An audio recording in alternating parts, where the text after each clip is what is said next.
Hi everyone, I wanted to show you today how you're going to take the floor plan from the interactive worksheet and use it to create the beginnings of your SketchUp model. So here we have the floor plan that I created in the last video, and what I need to do now is I need to make this particular slide a JPEG. To do that, I'm going to go up to File, Download, JPEG Image. And what that will do is it will take this particular slide and make it into a JPEG image.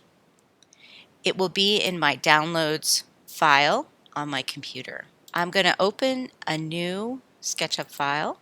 So I've gone to SketchUp and I'm opening a new file. I'm going to bring this image in and use it as an underlay for my model. I'm going to go up to File, Import, and I'm going to select my Downloads folder in the Finder window, and I'm going to find the JPEG that I just exported. When you bring this in, you'll see a little image of it, and what you'll need to do is you'll need to anchor it, click, and then pull away. Don't worry about scaling right now. I'm going to show you how to do that. I have now put the image into the file. I'm going to orbit around to a place where I can see it. If I measure it right now, this image is reading 13 feet. We all know that this side of the wall is 23 feet. So I'm going to scale the image right now.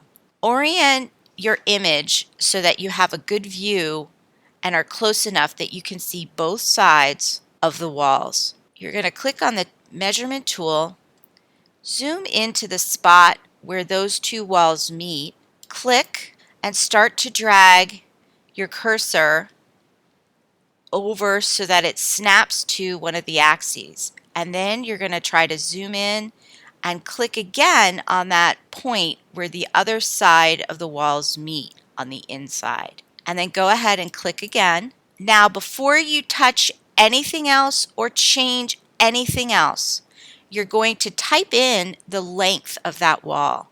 And in my case, my wall was 23 feet. So I'm going to type in 23 apostrophe.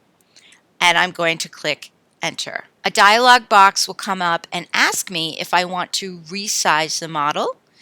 And I want to, because I want this model to be scaled as I intended. So I'm going to click Yes.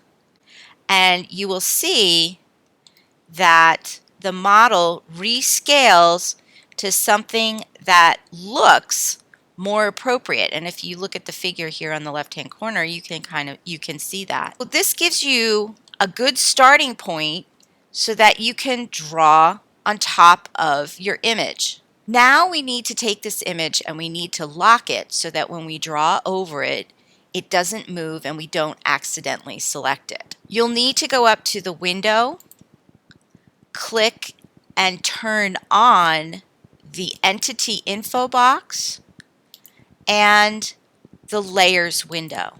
And you can see now that these have popped up both here and here. The next thing is to select the image itself, right click, and make group. In the layers window, we need to create a layer that indicates the floor plan so that we can turn it on and off. Go to the layers window, click the plus button, and when you do that, it will make a layer and call it floor plan. In the entity info box, click the layer drop-down box and select floor plan. Whatever you type in the layers window will show up into the entity info box, and so you're able to apply whatever you've selected to a particular layer. And you'll notice now in the little checkbox, if I uncheck the floor plan layer, the floor plan will disappear. And now we have to do one other step because we don't want this to move around. You're going to right click and you're going to lock this floor plan. It will turn red when you do that.